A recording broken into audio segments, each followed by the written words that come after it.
Hello everybody, आज हम discuss करेंगे the song of the free by Swami Vivekananda. और स्वामी विवेकानंद जिनका जन्म हुआ 1863 में, जिनकी डेथ हुई 1902 में, और एक ऐसा व्यक्तित्व जिनके लिए हम ये कह सकते हैं कि पूरे विश्व ने जिनको माना और जिनके सामने सर झुकाया और जिन्होंने इंडिया को, भारत को फिर से विश्व गुरु की कतार में ला करके खड़ा कर दिया। तो ऐसे एक महान विचारक, दार्शनिक, धर्मगुरु हम कह सकते हैं इन्हें। और इनका जो विश्वास था वो था अद्वैतवाद, या हम कहें एकेश्वरवाद, और हम कह सकते हैं मोनोथीज्म, अद्वैतवाद, जिसे हम कहते हैं मोनोथीज्म।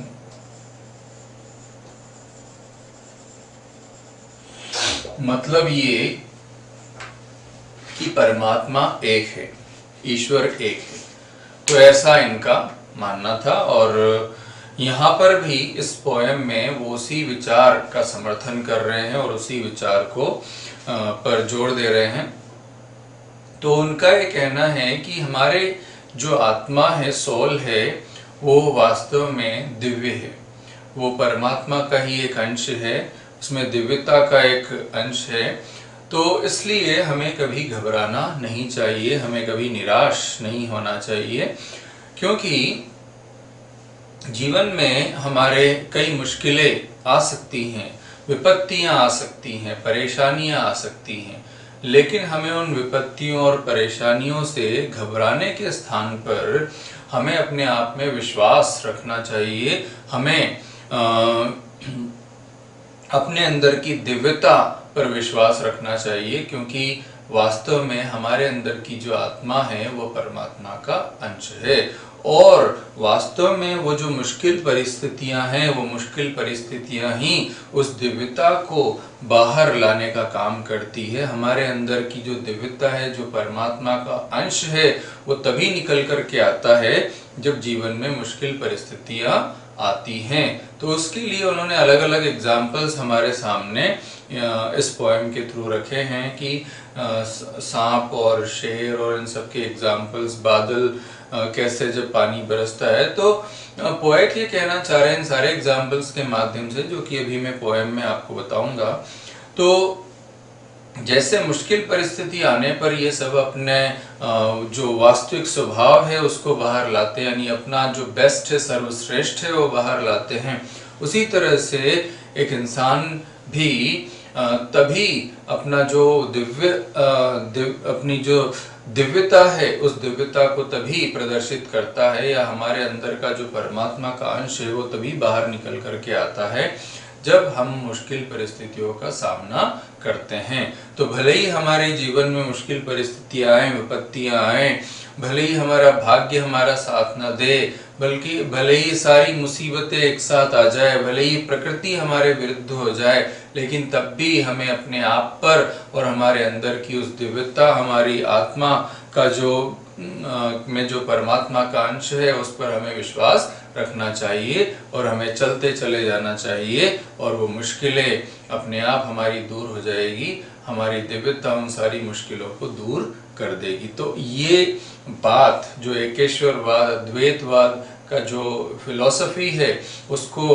पोएट ने यहाँ पर रीअफर्म किया है, उसको यहाँ पर समझाने की कोशिश की इस पोएम के माध्यम से।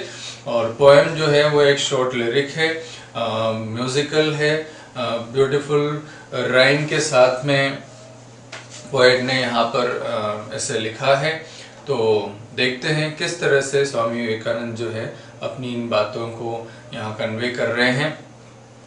The wounded snake its hood unfurls, the flame stirred up doth blaze, the desert air resounds the calls of heart-struck lions rage।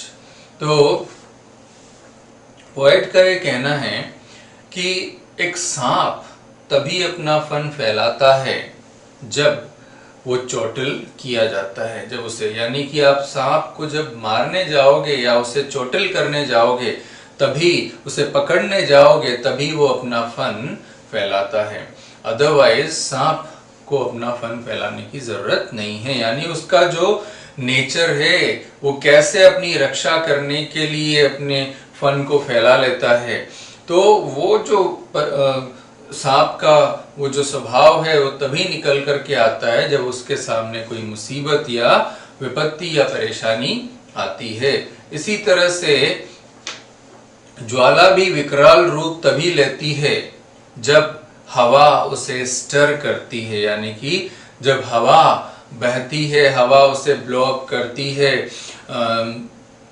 तभी तभी ज्वाला जो है वो विकराल रूप लेती है, तभी वो लपटें उठती हैं जब तेज हवा चलती है और तेज हवा उसे झकझोर देती है, हिला देती है, तब वो जो लपटें हैं वो अपने विकराल रूप में आती हैं। आग तभी फैलती है।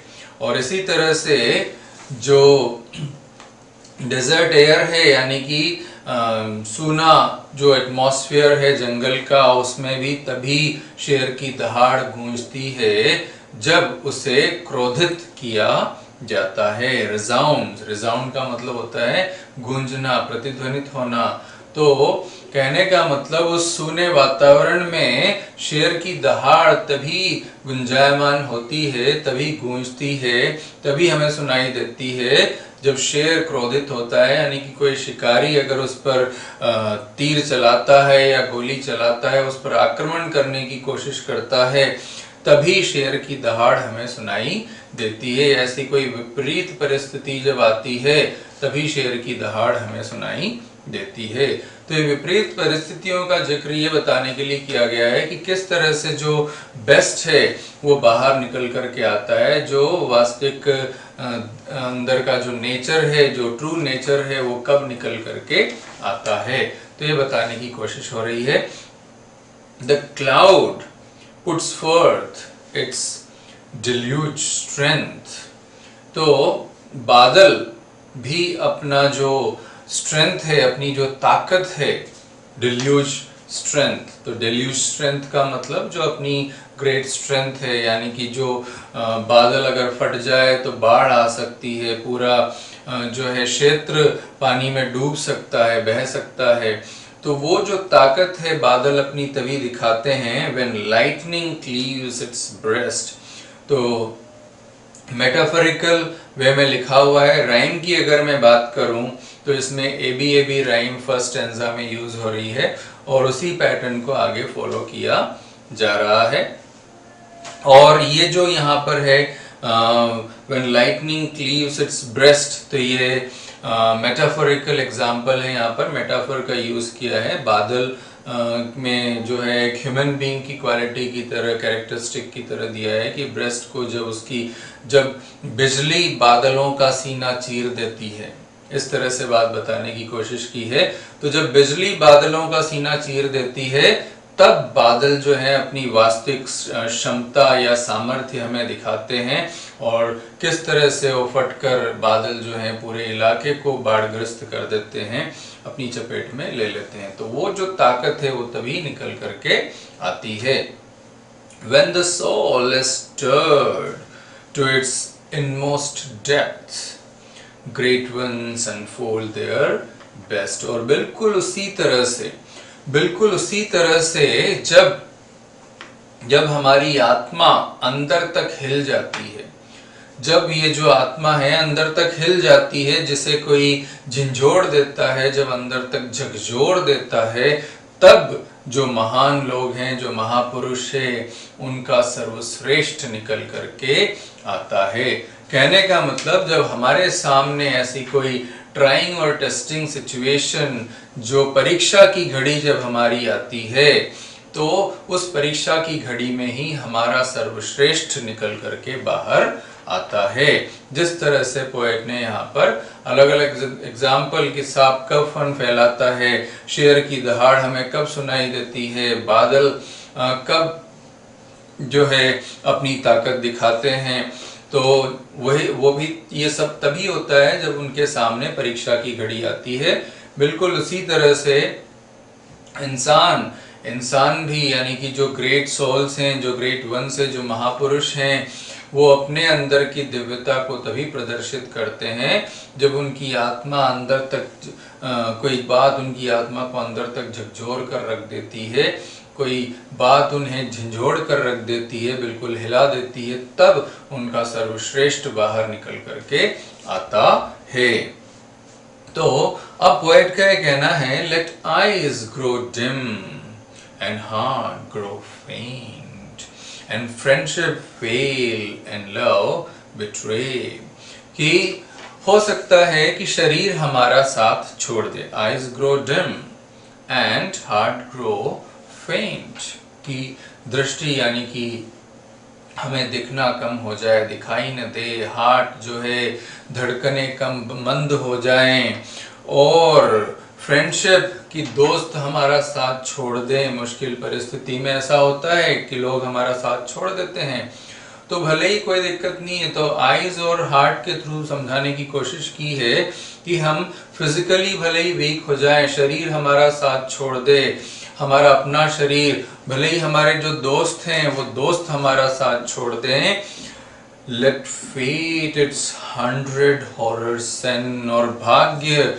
हर तरह से हमारे खिलाफ हो जाएं, हर तरह से मुसीबतें हमारे सामने प्रस्तुत करे, हमारे सामने लाकर खड़ी कर दे, and clotted darkness block the way, और अंधेरा हमारा रास्ता ब्लॉक कर दे, हमारा रास्ता रोक ले, उस अंधकार में हमें कोई रास्ता दिखाई न दे। अगर ऐसा हो, all nature wear one angry frown, तो पूरी पोएम जो है मेटाफोरिकल वे में लिखी हुई है, ये सब मेटाफर्स हैं कि अब अंधेरा कैसे रास्ता रोकेगा, और इवन हम कहें कि ये पर्सोनिफाई किया हुआ है कि अंधेरा रास्ता रोक लेता है। इसी तरह से भाग्य जो है वो 100 हॉरर सेंड करता है, तो ये हम कहेंगे ये पर्सोनिफिकेशन है, मानवीकरण किया हुआ है कि किस तरह से जो निर्जीव चीजें हैं उन्हें सजीव की तरह, ह्यूमनली क्वालिटी देते हुए प्रस्तुत किया हुआ है। तो इससे हम लिटरेरी लैंग्वेज में, पोएटिक लैंग्वेज में हम इसे कहते हैं पर्सोनिफिकेशन या मानवीकरण। तो all nature wear one angry frown, की जो प्रकृति है वो हमें गुस्से से देखे, एंग्री फ्राउन यानी भौहें चढ़ा करके देखे, मतलब हमारे विरुद्ध हो जाए, हमारी दुश्मन बन जाए, टू क्रश यू आउट, हमें कुचलने के लिए बिल्कुल तत्पर और तैयार, स्टिल नो माई सोल, तो वो कह रहे हैं लेकिन तब भी तुम्हें, यानी अपनी आत्मा के लिए वो कह रहे हैं कि तब भी तुम्हें ये जानना होगा, ये समझना होगा, ये मानना होगा, क्या यू आर डिवाइन, कि तुम दिव्य हो, कि तुम दिव्य हो। तो इसलिए march on and on, nor right nor left, न तो राइट न लेफ्ट, बट टू द गोल।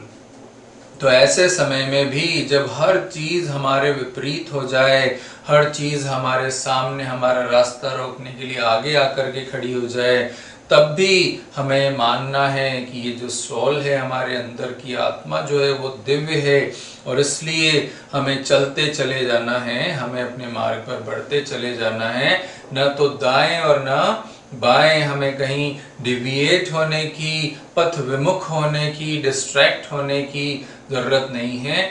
हमें आगे और आगे की तरफ बढ़ते जाना है, और तब तक बढ़ते जाना है जब तक कि हम अपनी मंजिल तक न पहुंच जाए, हम अपने लक्ष्य तक न पहुंच जाए, क्योंकि ये हमारी आत्मा में वो शक्ति है, वो ताकत है, वो परमात्मा का अंश है, जो इन सारी विपत्तियों में भी हमें हमारे अंदर से श्रेष्ठ ला सकती है बाहर, और हमें आगे बढ़ने के लिए प्रेरित कर सकती है। तो उस दिव्यता को हमें मानना है, उस परमात्मा के अंश को हमें स्वीकारना है, और विपत्तियों में आगे बढ़ने की हमें हिम्मत दिखानी है। तो ऐसा पोएट यहाँ पर हमें समझा रहे हैं। तो एक हम कहें इंस्पायरिंग पोएम है, एक इंस्पिरेशनल, एक्चुअल में एक प्रेरणास्पद, एक इंस्पिरेशनल पोएम है। और मोनोथीज्म यानी कि अद्वैतवाद को यहाँ पर पोएट ने एस्पाउस किया है, सपोर्ट किया है, और अपनी बात को बड़े अच्छे ढंग से एक शॉर्ट लिरिक और म्यूजिकल वे में एक राइम के साथ में पोएट ने यहाँ पर प्रेजेंट किया है। तो आई होप पोएम आपको अच्छे से समझ में आई होगी। तो इसी तरह से और भी जो पोएम्स हैं उनको मैं लेकर के आपके लिए आऊँगा। तब तक के लिए थैंक यू वेरी मच।